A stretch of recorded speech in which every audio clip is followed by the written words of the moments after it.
evaluating the code inside of the notebook. So if you run this, it should set up a little bit, and then blam, comes up in your browser. So no. Any problems on that, though? Is that working out okay? Question? Pardon? Doesn't work on Windows? What version of Python do you have? 2.7. Okay, we'll troubleshoot that. We'll take a look at that later on. Should be working. Any other issues coming up? Question? Yes? Can you show the command? Oh, yeah. Let's back to the command. Right up here, so it's actually in the previous slide also at the bottom of it, but it's ipython_ops equals quote notebook dash pylab inline, and then ending quote, and then running PySpark.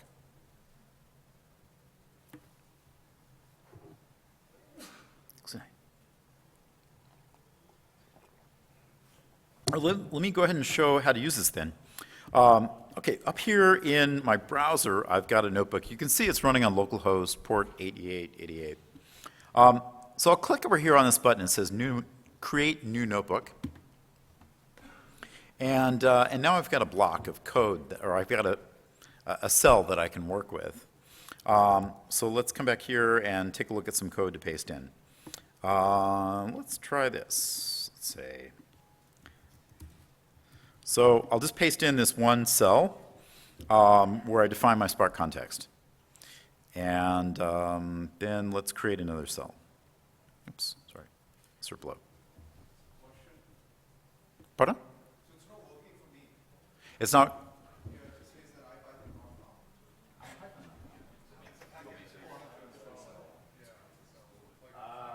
Yes. Got it. So. Okay, so the question was about whether or not it's installed. And you're on a Mac too, right? Yeah.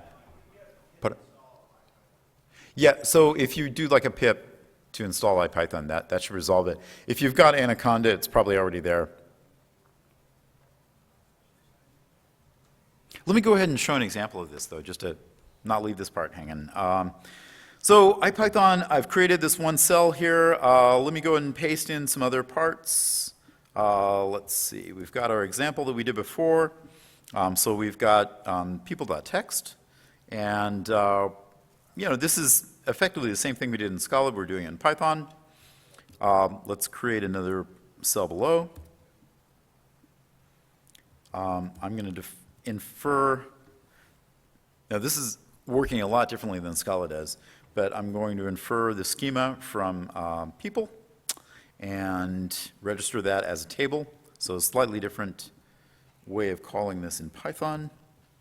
And then down here, I'm going to actually run the query.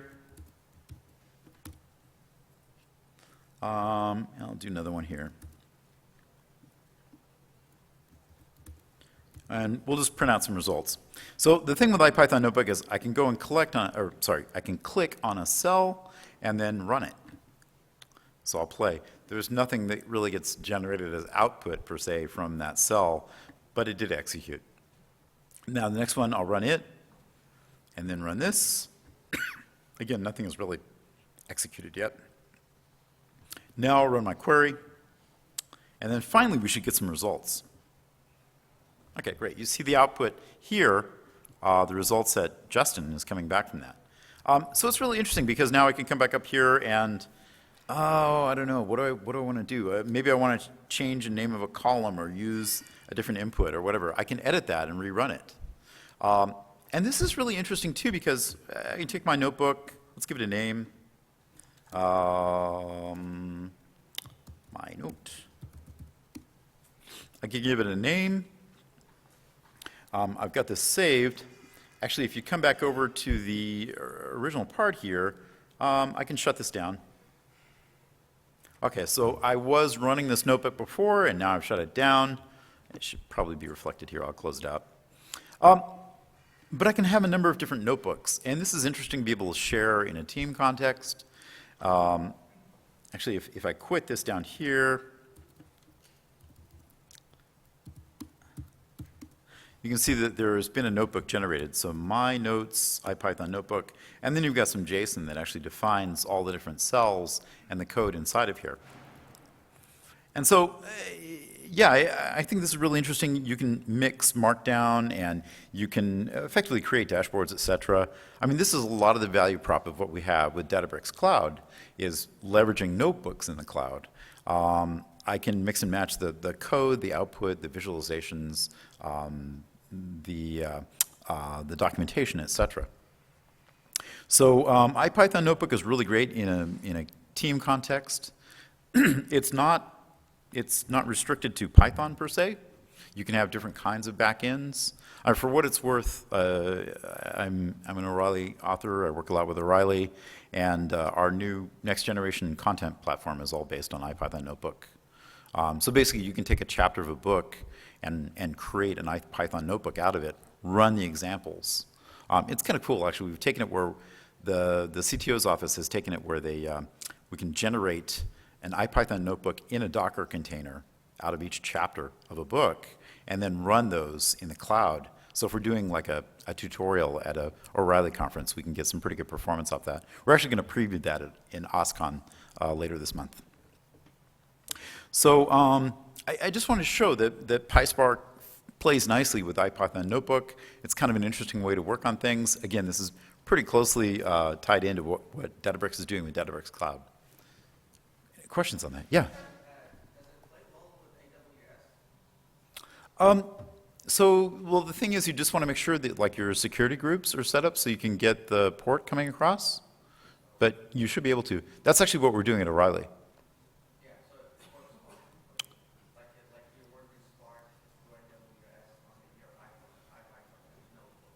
Should be able to, yeah. Yeah, I'll show some examples on AWS later on with Spark and the UI, things like that. But you just want to make sure you've got your security group set up on EC2 so that you can get the right ports across. Yeah. Good stuff. Question?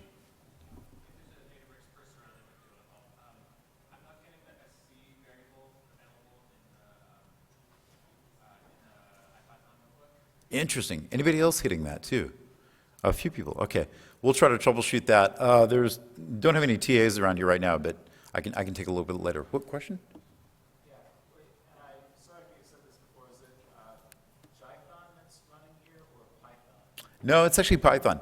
So the way it works, you may have seen, but every time I launch a Python shell, let's try that. Well, whatever. When I run PySpark, you may have seen this coming up, but there's a little applet that starts running on my laptop. It's Py4j as a gateway. So actually out on the cluster it is running Python. It's not Jython. It's actually the opposite. Jython isn't really getting a lot of updates as far as I understand at this point. Good question, yeah. Yeah, so the thing about not getting the Spark context, you need to say from PySpark, import Spark context, SC equals Spark context. Ah.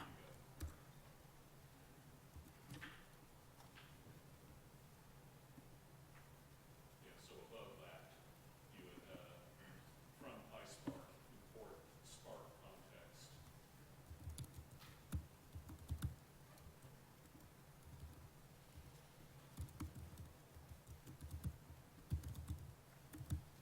SC equals Spark context.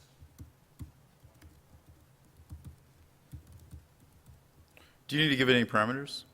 Will you do that? Okay. Will this sequence work here? Okay, awesome. I'll keep that in the examples. Thanks.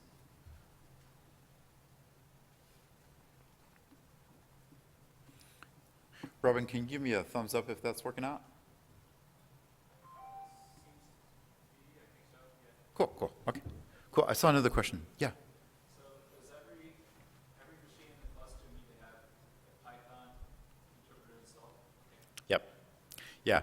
So that's interesting too. Yeah. How do you make sure that you've got the installations and configurations and stuff set up in the cluster? Yeah, I don't know. I mean, that might be a good argument for using certain types of containers too. Yeah. Question?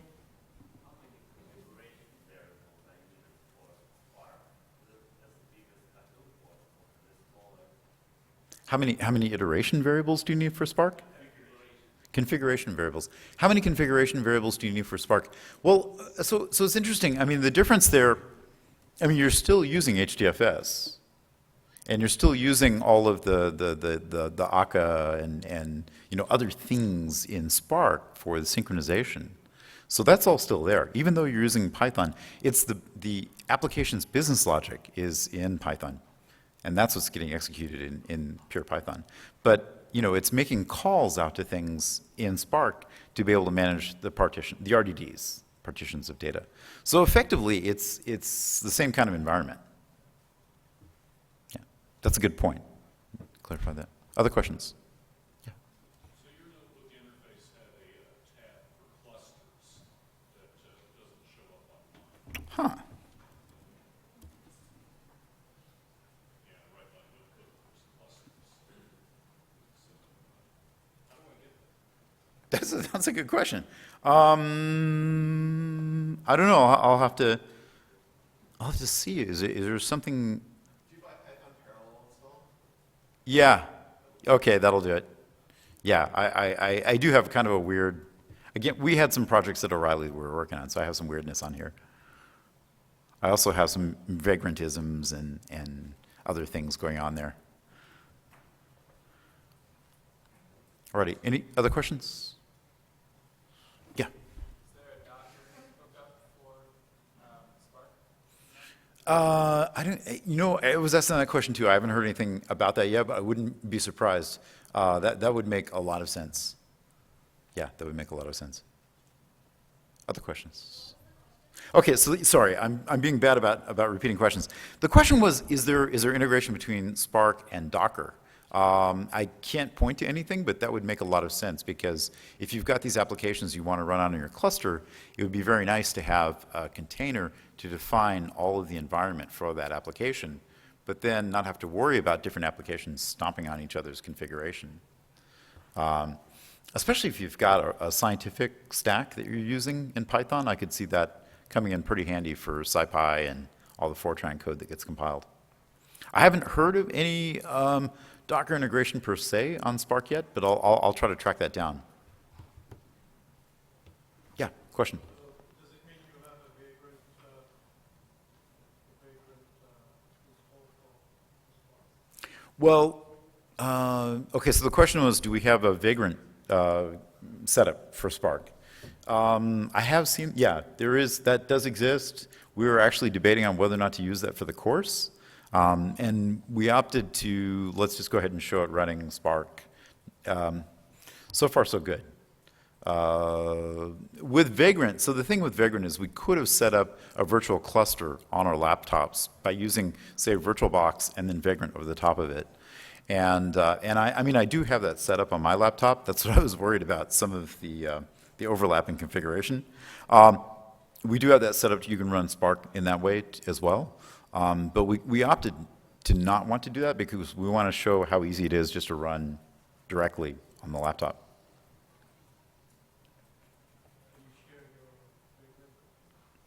There was an open source project for that. I'll try to track it down, but yeah. No, my Vagrant stuff is more set up on the O'Reilly side for what we were calling IPython Notebox. So good stuff. Andrew Ottawanen and company. Okay, let me scoot through here. Okay, so we'd shown how to do that. Oh, okay. So let's change gears here a bit. Let's try an example of Spark streaming. That was the other big item out of this unification section. So Spark streaming, there's the programming guide for Spark streaming if you dig up the docs. And a lot of good stuff there. I'm not going to go into huge detail in the docs, but there's a lot of additional information. Spark streaming is, you'll hear about D streams. So these are discretized streams. And there's a paper, Discretized Streams, a fault-tolerant model for scalable stream processing, out of 2012. The idea is that you can bring in, from a lot of different kinds of sources, you can bring in streams, Kafka, Flume, etc. We'll show an example here using Netcat for TCP sockets to be able to push data in. And then the results can be pushed out to whatever kind of data store, dashboards, et cetera. Now there are comparisons for this as far as other types of streaming. Certainly Storm is a popular one. Yahoo had an earlier project called S4. I know of some large use cases for that. Google has published, I believe it was last year, Google published about Millwell. And that's a good paper, actually, if you want to check it out. I would definitely recommend. Millwell has a built-in case study in this paper about one of the use cases at Google. But that's similar to what we're doing here with Spark Streaming. Formally speaking, Spark Streaming is what we would call microbatch. So there's a window with a certain time set up on that window, and any data that comes in within that time window is going to be put into RDDs, and then you run the Spark logic on those RDDs. That's your microbatch. So as an example, you can try running this. I'm pretty sure that I know that most Macs and Linux will have Netcat built into it. I'm not sure about Windows, but it's pretty quick download if you want to grab Netcat, NC, or NCAT, however that is. I'll show an example here. Again, this will run off of the Mac, so if you want to follow along, try this out. Let's see here. Okay, and let me exit out of PySpark. All right, let me run, where am I? Here. Okay, if I run Netcat, it's again, on the Macs it'll be NC, and I'm going to give it command line parameters, command line args, so that it sets up a local host on port 9999. And once that's set up, then I can just start to type a lot of different text in there. So let's say, hello, great world there, hi Fred, hello. I'm going to type in, I'm going to try to repeat some words so that I can get something interesting coming out of a word count. But what I've done is just to create a TCP socket, and it's running on localhost, and I've put some text in there. So now over here in this other shell window, I'm going to start to run an example. I've got run example like we did before, and it's going to use an example here called network word count. It's going to take two parameters. One is the host, local host in this case, and the other is the port, in this case 9999. So if I run that, now watch quickly, because this is set on a 1 second window. Blam, there we go. So what happened was it got set up and it hooked up to this pipe over here, and it read all the text out of the pipe within a particular time window. By default, this code was set up for a 1 second window. We'll take a look at the code. But it read that, it put it into an RDD, and then it ran the word count logic and printed out what the results were. So there you can see the word Fred was done twice, the word hello twice, world was 3 times, etc. Did a nice word count just on that body of text. If I run this longer, I could take and run, let's try. Let's run this a few more times. Okay, so you can see that for each second here, it's got a time window. If there's no data, there's going to be no results being calculated out of this. But if I come back here, I can type a bunch of this over again. Let's find some text. I'll probably get in trouble, but let's try. At least I'm not taking the raw Twitter feed, because then I'd really get in trouble. That was great. There we go. So yeah, you can see where it just takes whatever text has come in during that time window, calculates a word count, and prints out the results. Yeah, question? Is this like a toy example, and the real way we do it is to get a timestamp off the input data? Or is this the way you actually do it? No, this is the way you'd actually do. I mean, this kid. Well, tell me more. Why is that wrong? Why? It's completely not repeatable, because each of the machines that's taking part of this has its own clock. Ah, Sometimes it tools inside the window, sometimes it's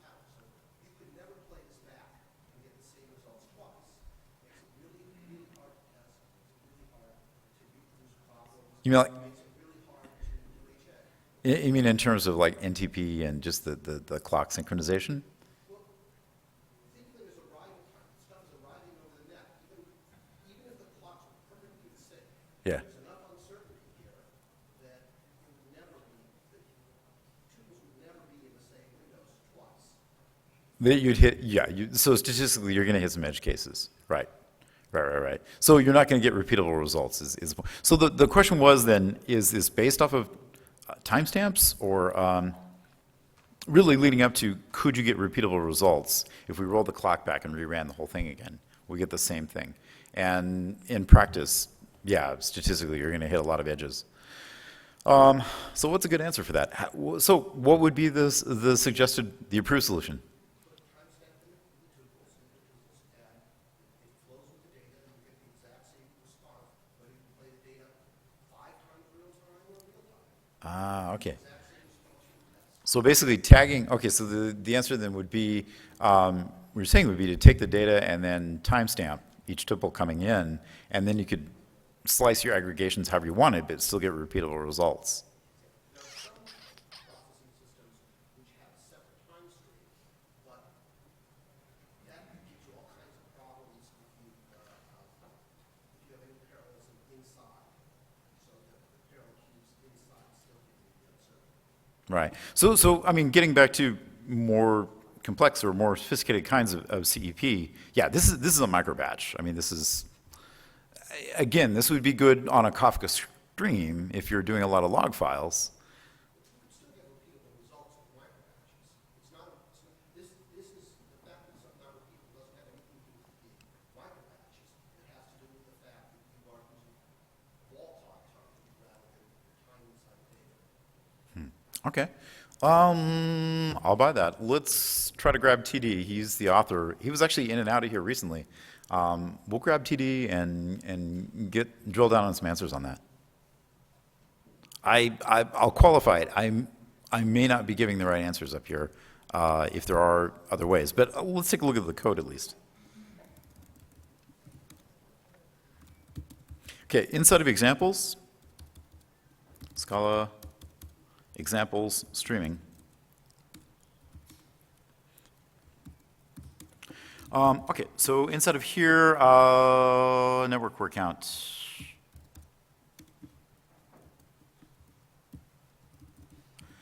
The idea is you've got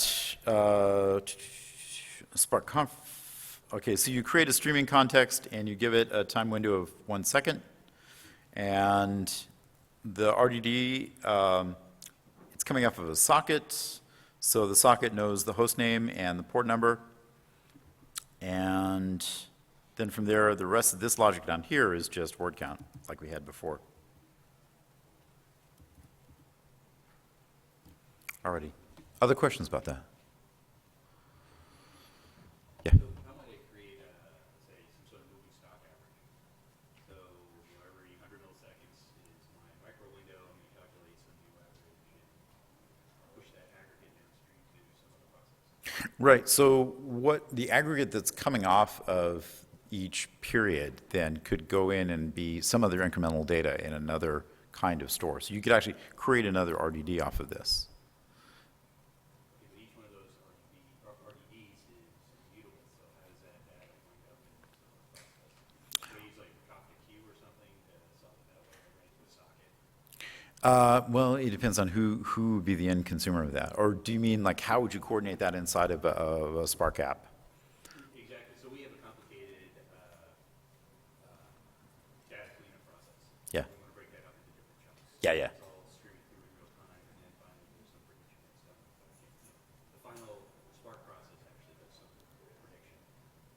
So the question is, like, if you have this real-time stream that's coming through, and you're doing some processing in stream, and then the results out of that processing you want to aggregate out. Like you want to do some kind of moving average or some kind of time series analysis. Since the RDDs are immutable, how could you take and have the results out of each time window going into another kind of RDD and then analyze across that, have a sliding window across that? Let me get an example. Actually, Ali had a good example of that he was showing part of the Twitter example showed a way to do that. Okay. Other questions about that? Alrighty. Let's see here. Spark streaming and what the analysis produced. Okay, I'll try to drill down on better examples after a break or so. We can follow up with TD and find out more about timestamps.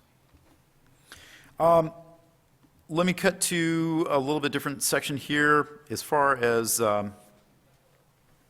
advanced topics. I know that there have been presentations about these at Spark Summit already, but I've got some pointers here to other material if you want to drill down on it. I want to talk about 3 of these just as a selection of other things on top of Spark. One of these is BlinkDB, and so it's a way of doing approximate queries. The idea is that you can make a trade-off between the accuracy of a query and the response time. So it could be that to get 100% of the result set for a query, it'll take you a certain length of time, but you could get query results that have error bounds on them in a drastically less amount of time. Especially if you're doing interactive queries over a really large set of data, this can make a big change. So, okay, so here's a quote. Experiments on a 100-node cluster showed that with 17 terabytes of data, you could get in less than 2 seconds the answers back with error rate of between 2 and 10%. There's a paper about this, bounded errors, queries with bounded errors. But more to the point, there's a couple of YouTube videos from other recent presentations in Spark Summit and whatnot. Samir had introduction to using BlinkDB and then a deep dive that talks about how these kinds of query approximations are being made. Some of it with bagging, some of it with probabilistic programming, probabilistic data structures. And it's not going to work for everything. I mean, if I recall right, doing queries where you do count distinct, of course, that'll be problematic. You can't do that as well in a probabilistic way. There are other ways to look at that. But for a lot of queries, you just want approximate results anyway. If you're doing roll-ups, estimates for dashboards. So this kind of estimation that has error bounds on it works out to be very practical. Any questions about that? Alrighty, GraphX. There's much more detail about GraphX in the other room and the presentations presentation they did this morning. GraphX just extends the notion of what we have with Spark into graph queries. So it's a way of going back and forth between tables and graphs, RDDs and graphs. The idea is you can express a graph as having an RDD of the nodes and an RDD of the edges. So you've got a couple of RDDs then defined, and you can operate on them as you would with Spark, but yet be able to get more of this kind of graph lab type of API. And there's more detail about this. Joseph has a video from the last Spark Summit. Also, in the materials for the advanced course, there's some exercises that drill down and show examples and go through the API on GraphX. Another one that I'll mention just briefly, but show some of the links. Tachyon is a way of taking the RDD abstraction and being able to externalize that out into a distributed file system that's in memory. So this is really interesting because now you could take the results of what you have in Spark and be able to share them across different applications. And it doesn't have to be Spark applications either. But you still get the in-memory speed. So if you look at the command line, the kinds of operations on Tachyon are going to be similar to what you're doing with, say, HDFS. Sort of the usual suspects in terms of RM and move and cat and ls, things like that. Anyway, HY did a really good presentation about this yesterday in Track C, and so there'll be an update on this, but there was he did a presentation about Tachyon. There's an earlier video about this up on YouTube. And, the idea is that what you can do with memory is the performance on memory is scaling out better than what we can see with performance on spinny disks, certainly. Any questions about that? Yeah.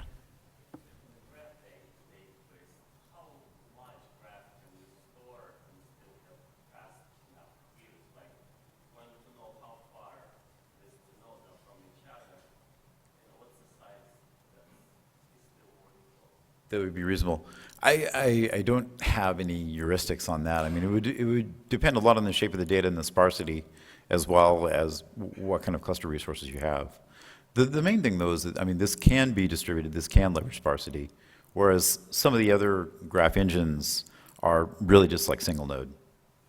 Neo4j is a nice API, but it's not going to really scale very large.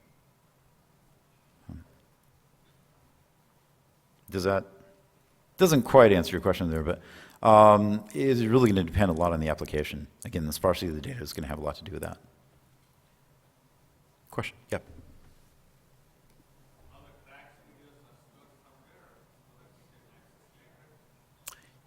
Yeah, is the material for the other tracks, the question is that being stored somewhere that we can review later? Yes. In fact, I believe they're running video on both of these. I've been getting tweets from friends saying they were watching us.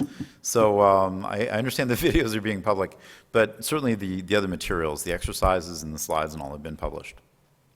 If you want, actually I had that up on the screen a little bit earlier. Where are we at?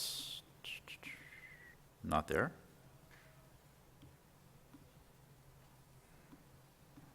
Well, I'm not going to hunt and peck. Let me just go ahead. It was under Spark Summit 2014 and training. And then down at the bottom, the exercises are on this link, and the slides are down here.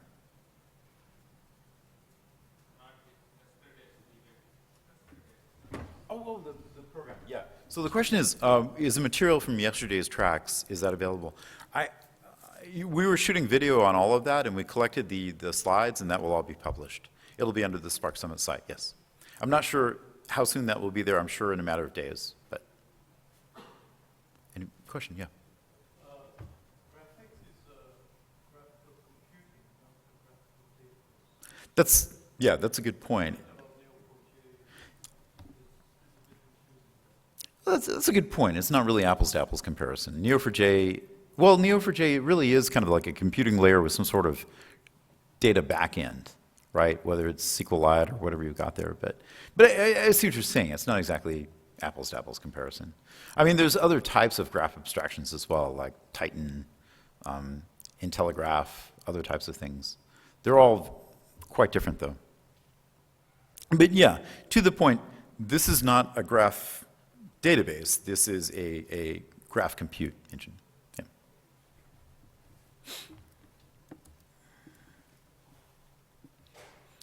Although it could be considered as an in-memory. There's that aspect too. Alrighty, let's see. Okay, let's shift gears a little bit. And what time are we at? We're at 4. So we've got about an hour left. That'll give us enough time. I want to show more about the life cycle in terms of building an app and being able to deploy it and then monitoring it. So I'm going to fire up a cluster in AWS. And I'll show how this runs. First off, though, let's take a look at how to build a jar in a couple different ways. So the first one is I'd like to show how to do, if you're familiar with working with Java, working with Maven. Actually, how many people are using Java in production primarily? That's actually a really good data point. Okay, cool. So I don't know, I'm going to estimate like a third of the room. We'll say that. At least a quarter of the room, but probably a third. If you're using Java, I can imagine using Maven as a build system. How many people use Maven? Pretty much? Okay, good. How many people like Maven? That was the question. Okay, good. Any Gradle users here? Gradle? Okay. Well, I'm going to show Maven because I think it's kind of a least common denominator. So let's see here. So Following sequence shows how to build a jar file from a Java app using Maven. And first off, just go into a directory. We've got some space. And then run the following commands. First command is I'm going to create a directory. So let me cut and paste this. I'm going to go over here. I'm going to launch a bash window. Actually, let me kill some of these things here. I'm going to launch a bash window. I'm going to go over to, I don't know, temp, and make a directory foo, cd foo. All right, I've got a nice clean space to work in. So I'm going to do make dir, if you want to cut and paste this, make dir-p, and I'm going to create a path there, package path, source main Java. And now I'm going to just copy some code into that. So I'm going to say cat source main Java, and I'm going to create simpleapp.java. And now if you take a look at the following slide, there's some Java code. You can just cut and paste that.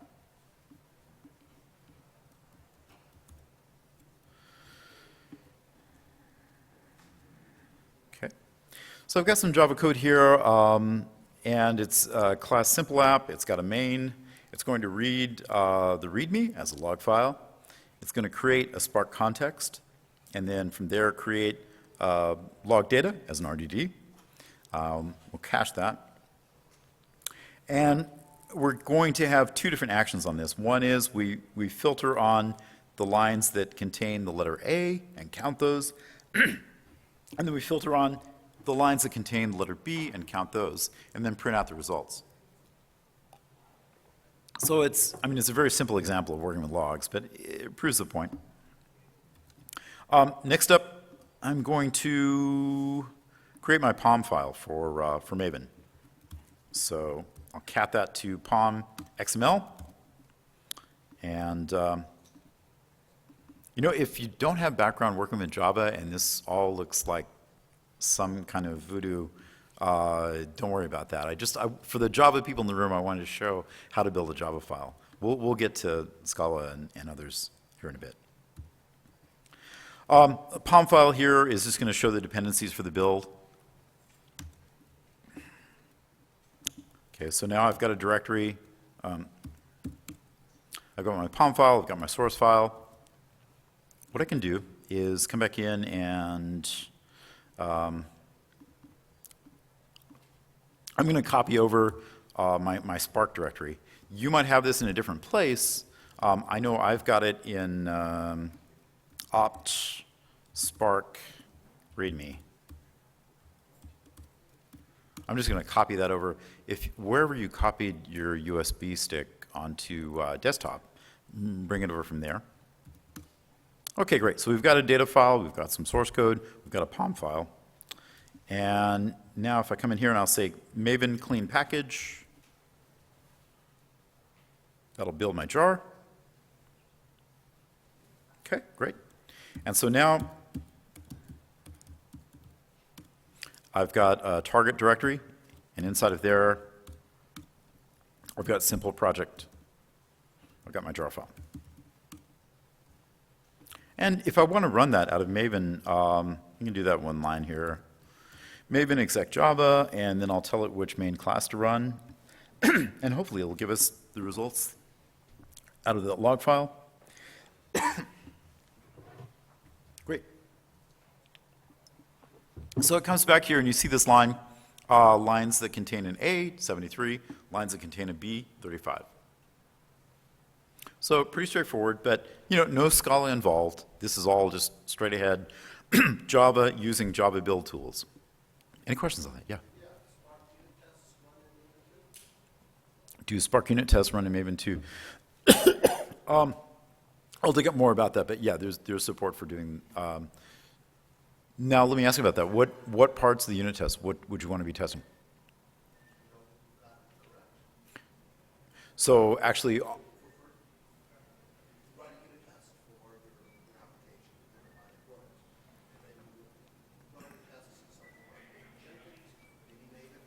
Right. No, I understand. So that's an interesting question is like to what extent can you do testing on large scale data?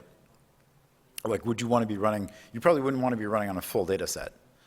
The reason I'm asking is because we kind of ran across this with cascading, that you ended up having a couple different segments of testing. There's the testing of the code logic with sample data, but then there's the matter of what kind of edge cases, exceptional cases do you get to once you have a large data set.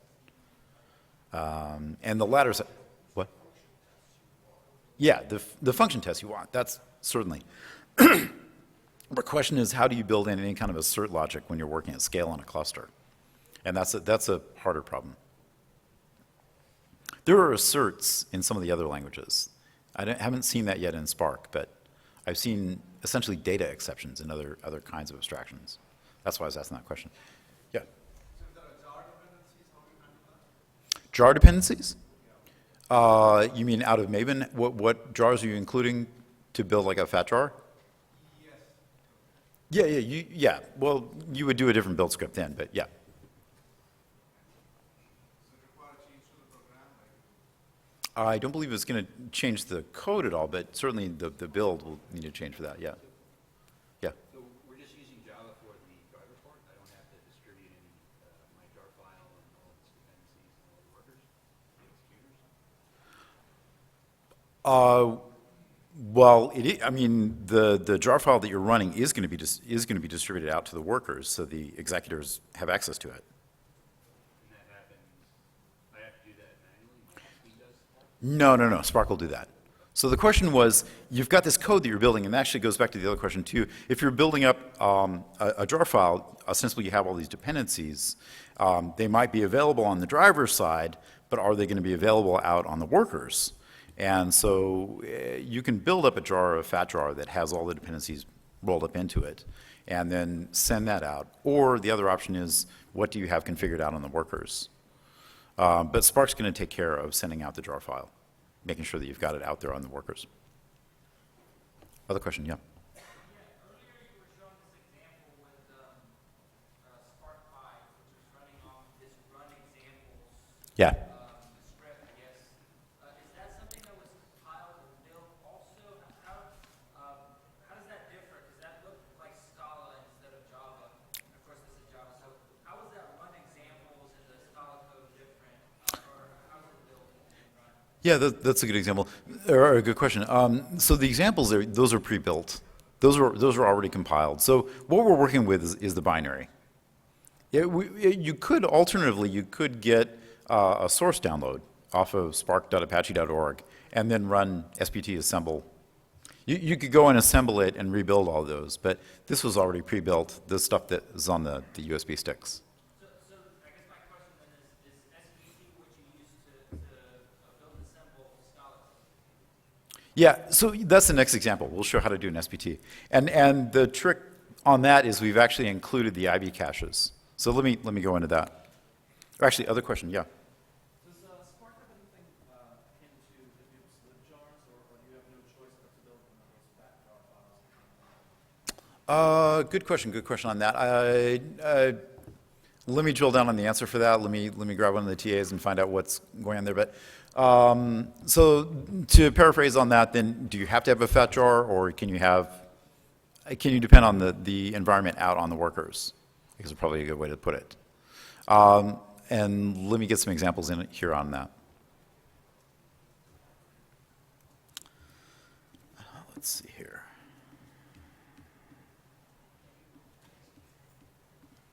Okay, SBT. So there's a tool, it's called Simple Build Tool for Scala. If you want to check out the link there, interactive build tool. SBT is interesting. It's got incremental compilation. It's got an interactive shell. It's kind of nice. The project itself uses Stack Overflow for their Q&A, like you do. So actually, Stack Overflow ends up being a pretty good resource for learning about SBT. And the kind of commands that you see here would be similar to what you have in Maven. Slightly different. It's got the console and all. But to run this, we've got a sample application on the USB sticks. And so we'll come in here. If you look in the directories that you copied over, we'll use this here.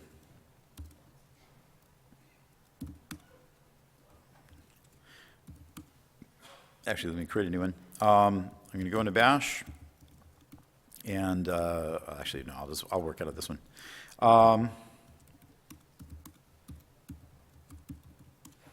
Okay, so that should look like the directories that you copied over off the USB stick. And one of these here is simple.app. So connect into there. Try this out. Inside of simple app, we've got simple SBT. And so this is the build file for this. It's got the project name, the version, what Scala we're using. It's got the dependencies and how to resolve for what's needed. The main thing is it's org.apache Spark, Spark Core, and version 1.00. Now, one of the things we did off of these examples was to go and include the cache off of somebody's laptop, having already built this. One of the problems with SBT is in a situation like this, we've got 150 people, or 100 plus people, let's say, in a room, all under Wi-Fi. If we all start running SBT at the same time, without having the caches already filled, then we'll definitely choke the Wi-Fi. So what we've been doing lately for the training program, it's a little bit different here for those of you who've used SBT before. We're defining a variable. So we're going to call SBT, let me take a look at that. SBT up here, there's a directory called SBT, and inside of there, there's a binary SBT. So, okay. So I'm going to call that binary SBT, and I'm going to define a variable sbt.ib.home, and that's calling out to a directory that was also included on the USB drives. It's sbt/ib. And it's basically a whole bunch of stuff that we pull down over the Wi-Fi. It's already cached. So we're basically importing a cache here. So the long and short of this is we're just going to say SBT with that cache, and then we're calling package, and that will take and compile this. So that should run. Try that out. Now, the thing is, this should happen quick. If you're trying this on your laptops and it's taking minutes to run and it appears to be pulling down a whole bunch of jar files, something's wrong with the cache. So we haven't done this a whole lot. We're trying this out. But let me know as you're running it if this is running quickly. Okay, I'm seeing thumbs up, so that's good. If anybody's seeing this where it's just pulling down a whole bunch of traffic, please shut it down.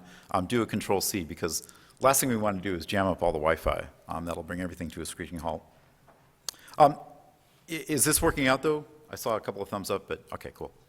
So what I've done then is to package this with SBT. I've gone out and created a jar file. Let me see here. And so it's going to be under target. And, sorry, target, Scala, and then there's simple project. So I've created a jar file there, and I can run that. To run that, command line is right here. I'll say .spark bin spark submit. I think this actually answers a question that came up before. How do you do a submit? I'm going to tell it the name of the class and set my master. We'll run this locally. And then tell it the jar, the path for the jar. Great. And it goes out and runs that. So this is based off of the Spark submit script. Again, if you've got Windows, that would need to be sparksubmit.cmd. Is the only real change there. But it's going to come back and say the number of lines with A are 73, number of lines with B is 35. That's what we saw before off this same README file. If you take a look at the source code, that's interesting. Under here, under simple app, it's going to be a source.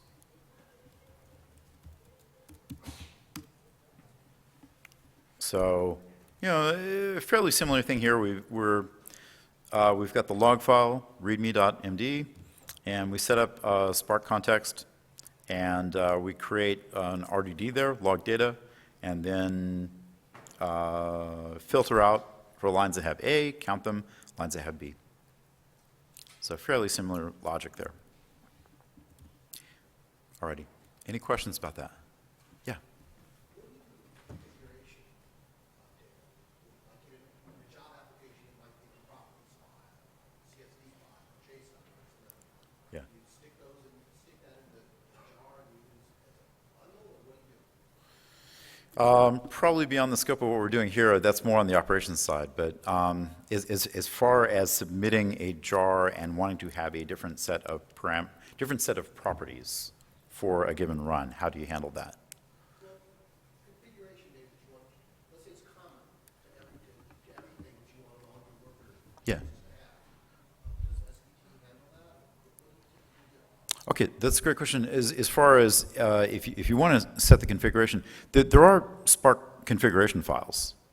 So you can go in, there's a template for that, and there's different variables that you can set up for that, and those will be propagated across. Does that answer? No, I mean, like, let's suppose there's a threshold you want to set. If this was a Java program, you might put in a properties file. Ah, interesting. Something like that. What do you do when you deploy a Spark application so that the properties file is maybe some resources? Yeah. Okay, yeah, I got you. So yeah, when you're building up a jar, how do you have resources? Not just code, but the other resources you're going to have. Well, you're building up a jar file, so I mean, you could include that as well. How do you build resources into a jar file? I'll have to dig up an example on that. I haven't done that personally, but I mean, I could look it up. I'll have to search it, but I would be surprised if there's not a capability for that, yeah. Anybody doing work with SBT before has an answer for that? Yeah? Yeah, that's the thing is SBT is not using Maven, it's using Ivy. What's the, I mean, what would be the gist of that with Ivy?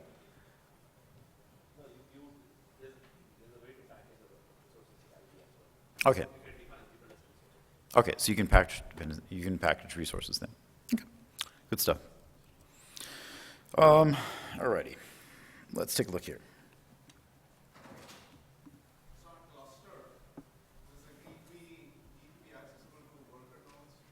Ah, very good point. Yeah, so if we were going to run this on a cluster, then we'd want to be probably pulling data out of, say, HDFS or something, some kind of shared data framework. So let's show an example of that. Next up. Yeah, let me go ahead and fire up a cluster in AWS, and we'll get that ready, and then we'll, let's see here. We'll get that started, because it's going to take a little bit to launch it. And once we've got that launched, then I can go in and pull in some data into the cluster, and then be able to rerun some of these examples and show how it works with HDFS. So I've got a script on that. I'll show where I've developed the script from. But first off, let me get the script. Spark cluster. And here I'm going to, okay, bash. Okay, now I have my environment set up for being able to use the AWS, the Ruby script that they have for manipulating EC2. So I had to change around my environment variables a little bit to be able to get my access key and my secret key under the right names. But from that point forward then, I'm using this script. It's under, actually we can see this over here. If you look at, go back up to Spark, inside of the EC2 subdirectory, and then there's a script here, spark-ec2, and that's going to call out essentially to Python. It's using Boto Spark ec2, oops, Python. So this is Python script that's using Boto. Now I've got this running over here, and I'll show where this is in the documentation, but just to describe the command line, I'm going to say Spark EC2, my key pair is named Spark, and the path to my key pair, my PEM key, dash I, and then the PEM key. And then I tell it how many worker nodes I want, and what zone, what availability zone. And this particular script expects some kind of verb, so I'm going to tell it launch, and I'm going to give my cluster a name, call it foo. At this point, it's talking with EC2 through the EC2 API, and it's actually launching a cluster up there. I've got one master and then 2 workers. Sorry. So let me shift over and show that. Here, let me refresh. I put this up in East. So this is running in North Virginia. It's in the US East 1B availability zone. And you can see I've got 3 different EC2 nodes that are launched. Actually, if you take a look, if you're familiar with AWS, you can take a look at the security groups, and you'll see it's got foo. Foo slaves is showing the worker nodes as a security group, and then the master is foo master. So from that, I can tell that this node here is my master, and I've got private IP address for that. We'll copy that. All right, we'll use that one later. And then the public IP address too, I'll copy it. How many folks here have used AWS, used EC2 before? Okay, good. Now, I'm not expecting that you copy these in all launch clusters right now. I was just going to do a demo of one. I mean, if you want to, feel free, but there's definitely a cost to that. Of course, we're only launching 3 of these. It's not that huge, but still. I'm going to go back and check and see how this is running. Yeah, it's coming back with a few retries, but that's fine. AWS is very much based around using a lot of retry logic, but that's a good thing. We want to fail fast. Okay, so while that cluster is running, I'm going to jump back into some of the slides here. We'll let it go ahead and boot up. Now, as far as deploying a jar file, given that we've already built a jar file in Java and built a jar file in SBT or Scala, as far as deploying, there's a lot of different options. You can run atop Apache Mesos because Spark grew up alongside Mesos. There's also great support on Cloudera Manager, HTTP from Hortonworks, MapR. You can run directly on EC2 if you want. There's an app note about running on EMR. There's also something called Simmer, which it's kind of an end around for certain types of configuration. We'll show that. Or just, in general, if you have Yarn running, you can just deploy a jar file on Yarn. So to show some of this, I've got some links here. Here's some resources, tutorials about running Spark on Mesos. And this is based off of, there's a company called Mesosphere that has a lot of resources about Mesos. In particular, they've got a set of tutorials. And the tutorials are based off of a service called elasticmesosphere.io. So if you want, it's 3 steps to come in here, choose a cluster size, put in your credentials. You need to add a SSH key as well. And then tell it an email address. They'll take the credentials and pass those through. They don't store them anywhere, but they pass them through to AWS. They launch the cluster, run Mesos, and then they email back to you a message that has all of the different endpoints. So it has the IP addresses and port numbers for your master, your name node, etc. And it's nice because you can click from that email, you can click through to different tutorials if you want to run Kafka or Spark or Storm or other things.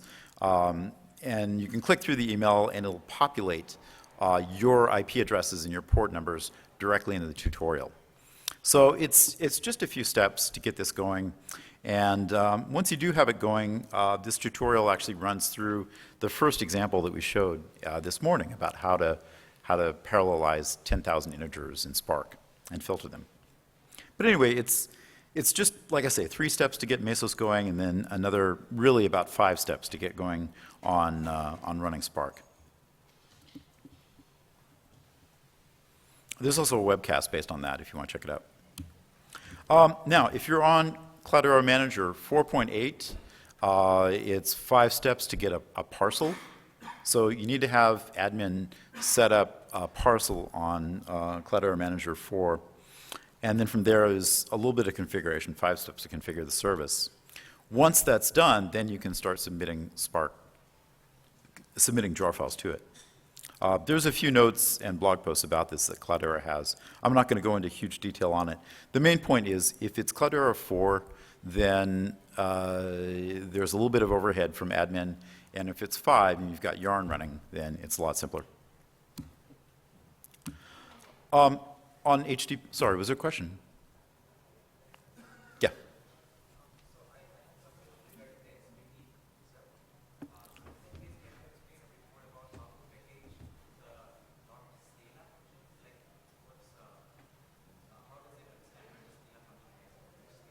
Sorry, let me come down. I've got some noise in the back. So how does it understand what scale-up function to use, and how is the packaging of the scale-up function? So SBT. Yes. So if I need the class, right? So how do I get this class? Like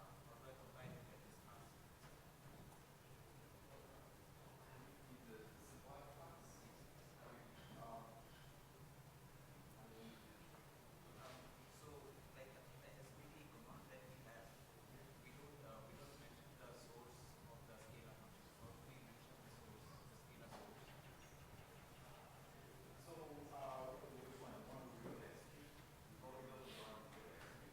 How do we treat like these sources? How do we tell them that this is the source that you need to compile?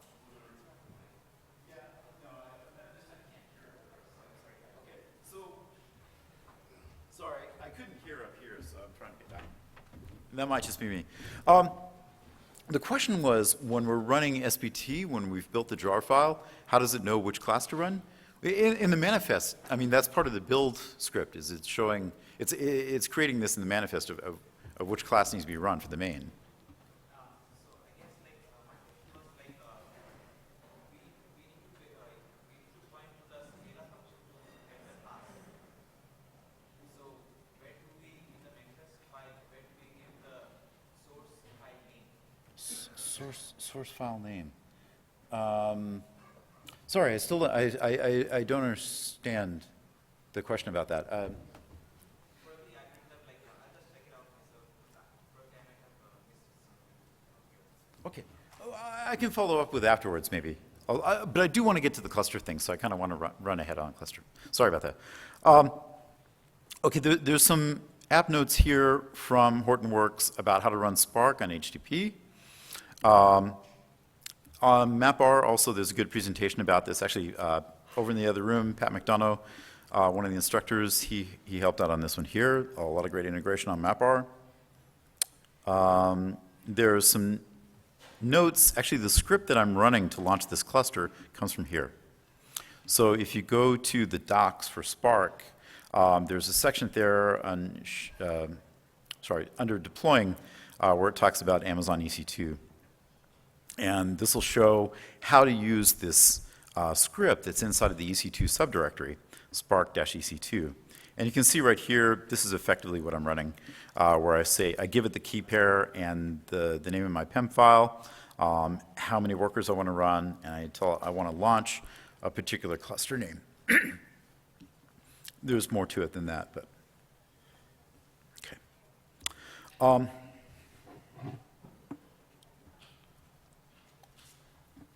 Okay, so one other thing I'd like to point out is there's something called Simmer. And this is interesting. It allows you to run Spark jobs inside of map tasks. So if you have a Hadoop cluster running, you could run with Simmer even if you necessarily don't have the administrative rights to install Spark. This will also give you a shell, a REPL that you can work from. So that's one possible end around with some of the earlier versions, depending on what kind of vendor you have for Hadoop.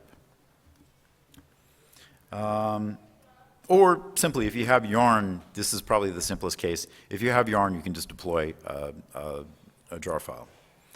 It doesn't require any admin changes, so this is all very convenient for the users.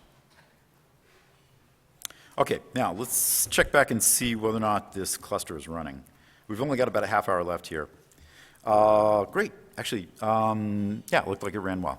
So I've got a cluster that's been set up here in EC2, and I know that there's different warnings and whatnot here, but this is actually what it looks like when it runs properly.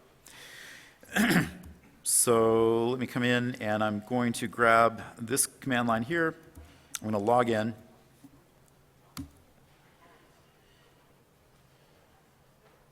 Okay, so I've logged in and take a look around here. Let's see if everything ran correctly. Good, I've got that. What this script does is it's going to set up Hadoop under ephemeral HDFS. If you take a look at ephemeral, then I've got binary Hadoop. That's actually the one I'm going to use to access HDFS. Just a little bit of a caveat, if you work with this script, that's how it's set up.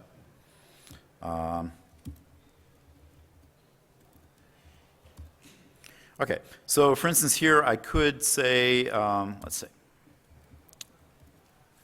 I could go in and run ephemeral HDFS and run Hadoop, and then say I've got a file system command. I'm going to create a temp directory in HDFS. This is nothing specific about Spark. This is just using using Hadoop. Let's see. Let's go ahead and grab. I'll grab a text file, put it in there. Don't have data.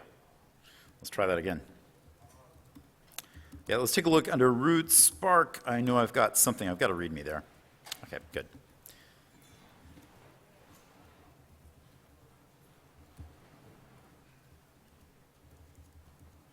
All right, so I'll grab readme.md, drop that in. Good.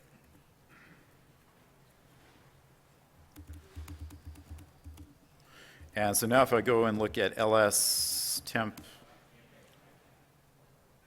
okay, great. So I've got at least a file out in my temp directory inside of HDFS.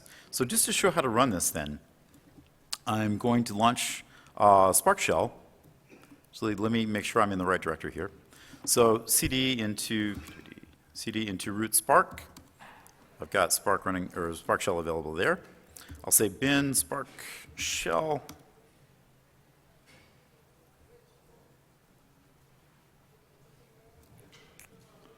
Okay. Great. Now I'm going to get a lot of console stuff coming out here, but I've got my Scala prompt. Okay, now let's try something here. Let's say I'm going to create. I'm going to have to access the name node, and I know that the master is where the name node is at, and I know what the private IP address in EC2 is for that. So let's copy this.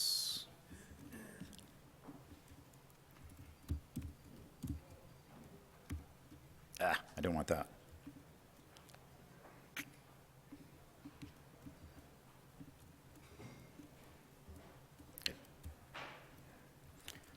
Okay, so I'm going to create an RDD, and it's referencing this README file that I put into HDFS. I'm calling it on 10.151.89, whatever. It's the master. It's where I know my name node is at. And I'm calling it with my internal IP address, my private IP address in EC2, not the public one. Okay. And then let's go ahead and take a look at that. I could say take 2. Great. So I've got my README file. What I can do is run, say, a word count on that. How about that?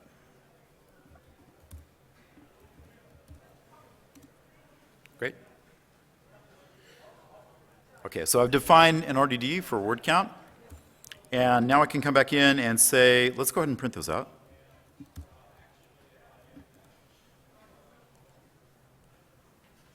Great.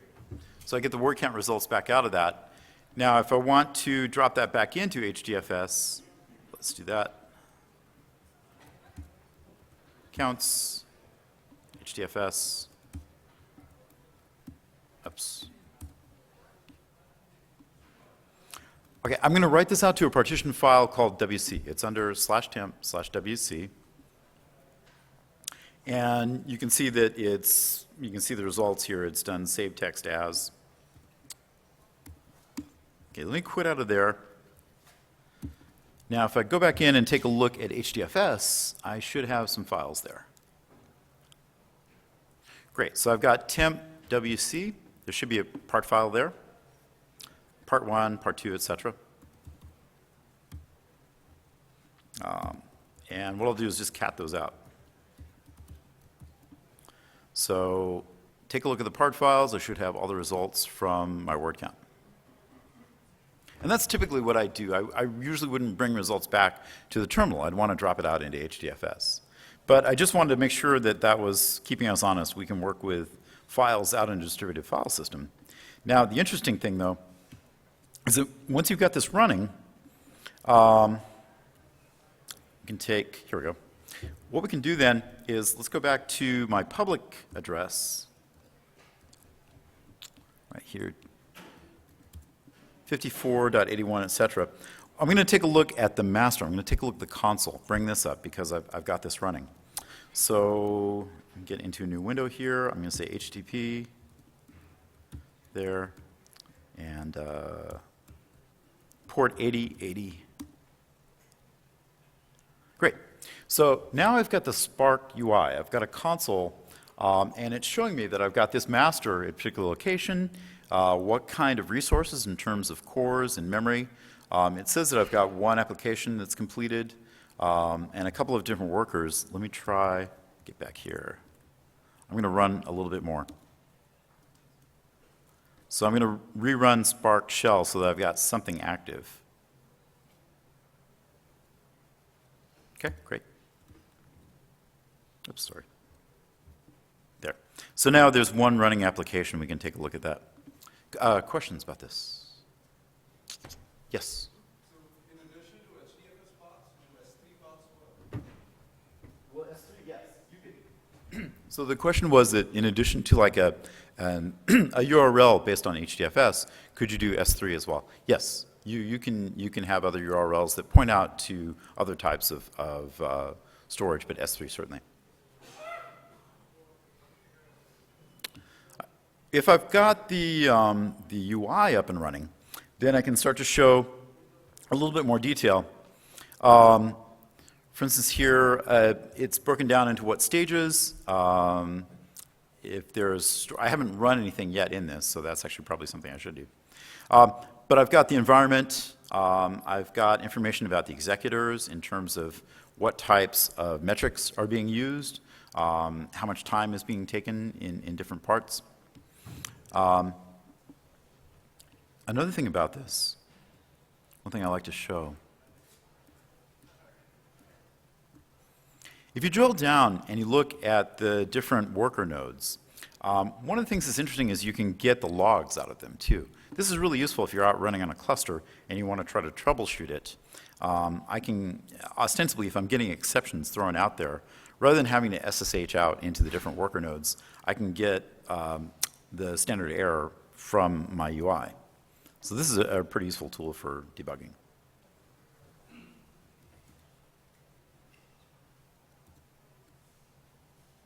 Okay. Questions about that? Ready.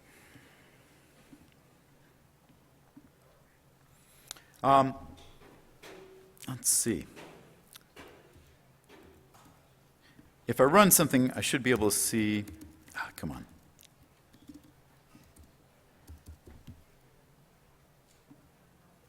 Yeah, if I were to run an application here, I should be able to see it broken down in different stages, be able to drill down on the different stages. If I have something long running, I would be able to troubleshoot. Maybe if there's bottlenecks, I could, then I can start to use this UI for troubleshooting. I'm not going to run a really long app here, just in the interest of time. I know we've only got about 20 minutes left. But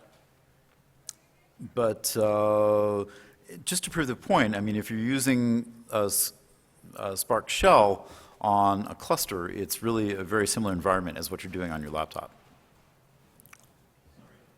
Yeah. Dumb question, but I noticed you look like you're using port 8080 up there. The online documentation uses port 4040. That's going to be a different kind of thing, or should be. Let's take a look.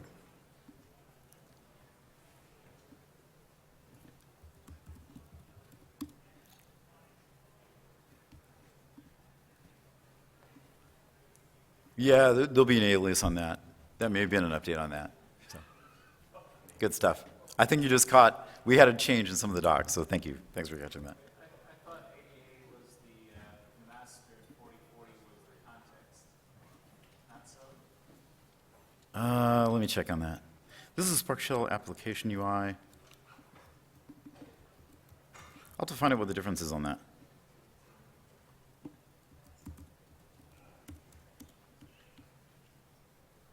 ADA is the master, and then this is the stages.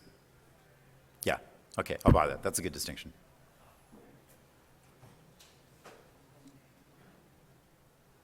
Yeah, so we'll have a little bit more detail. Okay, good. Thank you. Any questions on that? Alrighty. Let's shift gears a little bit. I want to show some other resources. I don't know, I'm not sure if they showed this earlier. It's an interesting link. I think Matei had shown it in one of his talks, but kind of interesting. If you take a look at the activity on Spark these days on Apache, Spark is like number 3 as far as most active projects. What, 250 contributors or so. And you know, definitely you see like Hadoop is down. I don't know where Hadoop is at, but it's not quite as active. Certainly a lot of adoption on this. I wanted to point to some different case studies. There have been some questions about this. One of my favorites came out of Twitter recently. Sriram runs the data team at Twitter, and this was out of Spark Seattle, a meetup talk from a couple of months ago. But what they had done is to compare side by side some of their production revenue apps, which were done in Pig or in Scalding, and they were running Spark on Yarn, doing side-by-side comparisons. And there's a few takeaways there. You know, one is that the more complex that your app logic is, the more complex that your graph, your DAG is, the more that you'll see performance improvements on the Spark side. If all you're doing is fairly simple, linear kind of transformations on a file, like log file rollups, something in Pig like that, that's not a complex app, you're probably not going to get a real pipelining effect. But once you get into more complex apps, you get this pipelining effect. That's where you see the performance. Yeah, question? Yeah, so does Spark do similar, there's a selection of optimization that Pig knows how to do, like arranging the joins, merging maps and reduces when possible, pushing up filter, things like that. Does Spark know how to do all that? There's optimizations on the Spark SQL side. The other side of it, though, is that because of the lazy evaluation, you do have opportunities to compose the functions. So you might have a pattern where you have map, map, map, filter, filter, map, map, map, and that can all be composed together. And so there you can end up getting things that Pig might not be able to optimize. I know what you mean, though. Pig has the logical planner and the physical planner, and there's optimizations inside both. So this gets back to the lazy eval part, but there are opportunities to optimize there. But then in the in Catalyst, there's further kinds of optimizations that can be done. Other questions about that? It's pretty interesting. Twitter I find to be pretty interesting because they're using Yarn at scale, they're using Mesos at scale. They made some comments about that as far as the granularity of scheduling. Pretty interesting case study on this. As well, there's few things have been published out of eBay. Got some friends over there who are working on this, who are doing Chris Sievers and others. Actually, I don't think this is out of Chris's group, actually. But using Spark for data analytics at eBay, some interesting learnings on that. As I understand, there's a few different groups at eBay that are doing this in parallel.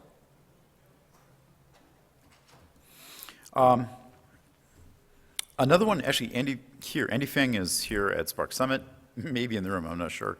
But this is a great case study. I think this was presented at last Spark Summit, but it's about using Spark at Yahoo. And if you look on the slides, pretty good. The video is great too. But it's about really shrinking the batch window down on some of the behavioral targeting that they have in advertising. And let's see if I can get to the right one. This was a pretty large kind of use case here. But they were able to shrink down the batch windows and get a lot more responsive targeting. I think it was lookalike analysis, if I recall right, by using Spark. So a good case study at scale. Another one, actually there's an update on this, but Chris Brown, I believe, had presented yesterday about collaborative filtering. So the link I have here is probably old compared to what was presented yesterday.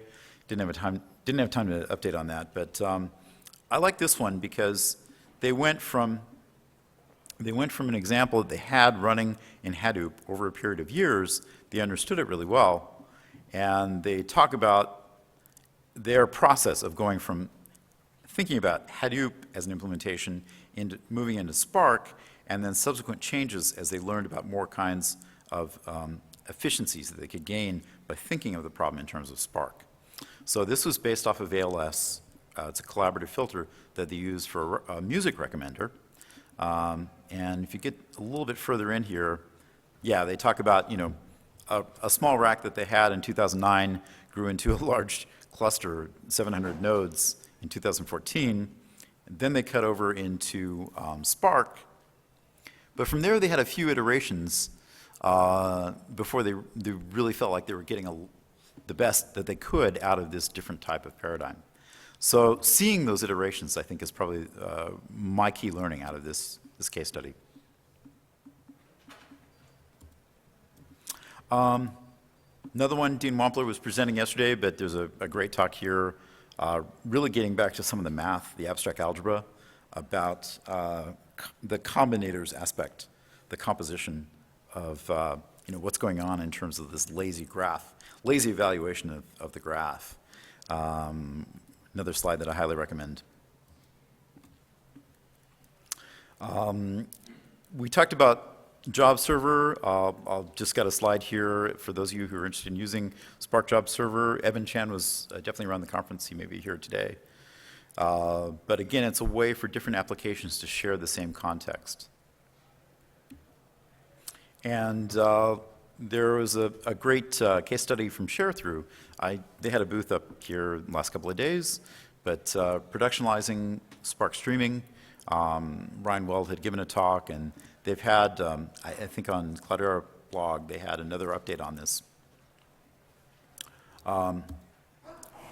Interesting, one of the earlier production use cases for Spark streaming, and it talks about the steps they had to go through, the challenges they had to overcome, moving this into production.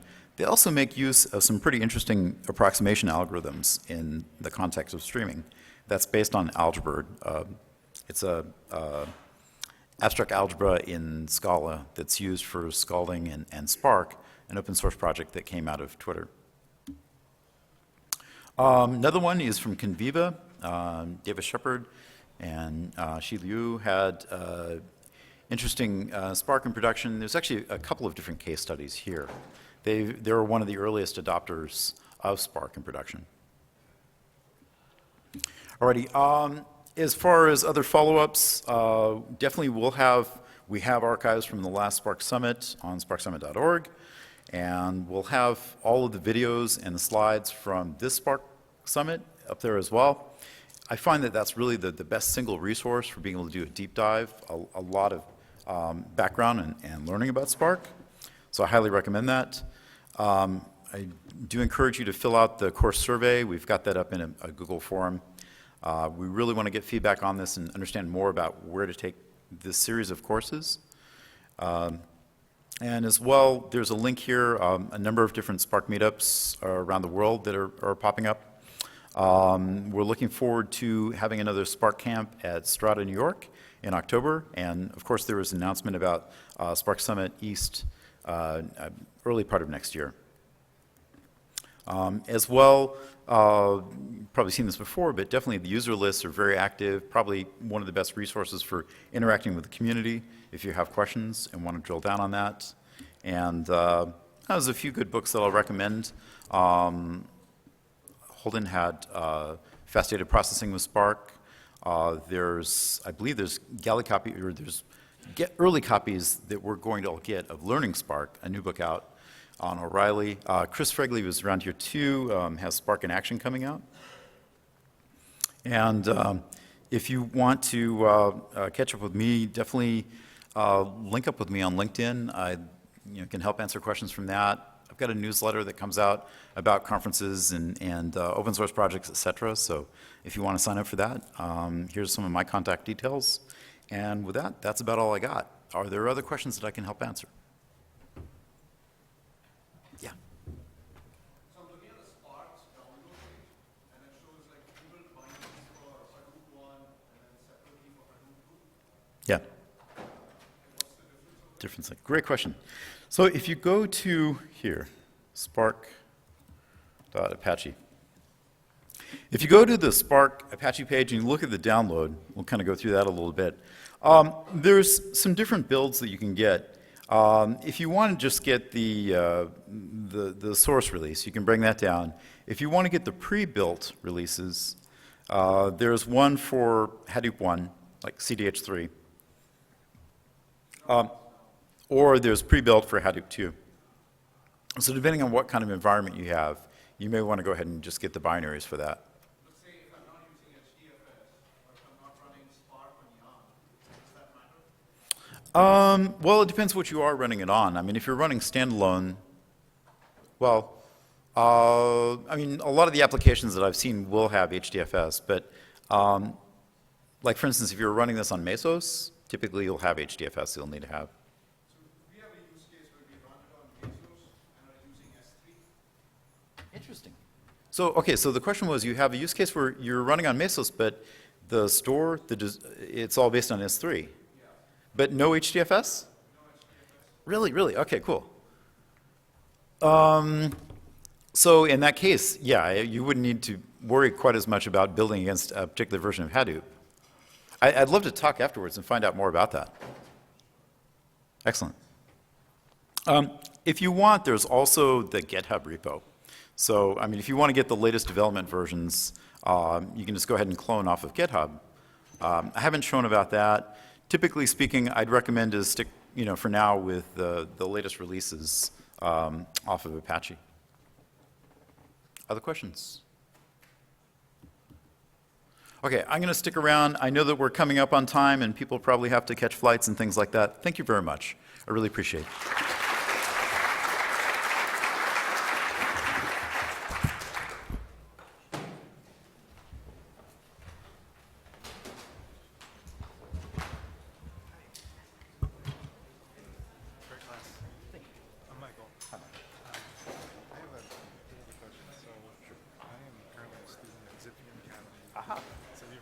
Yes, I have a few friends up there. Do you know Jana in this class? Yes. Yeah, okay. We've got a few friends going in this class. So, I'm really intrigued by the Spark technology. Coming up on my Cache project. Oh, cool. Do you have any ideas that would demonstrate like reasonable business value, but like huge data sets that take advantage of Spark and make a good Sure. Actually, there's folks running around here from, okay, so one place that's good for getting really good data sets is a company, they're called Marine Explorer. They've done a little bit of rebranding. I think there's something called Planet OS now. It's the same. But if you look at Marine Explorer, what they've done is to take data from public research about oceanographic problems, surface sensors, some satellite data, deep water surveys, and they align the metadata. Because it used to be that you'd send out a ship, they'd get the data back, and they were done with their study. but you couldn't compare it with like the next ship that went out.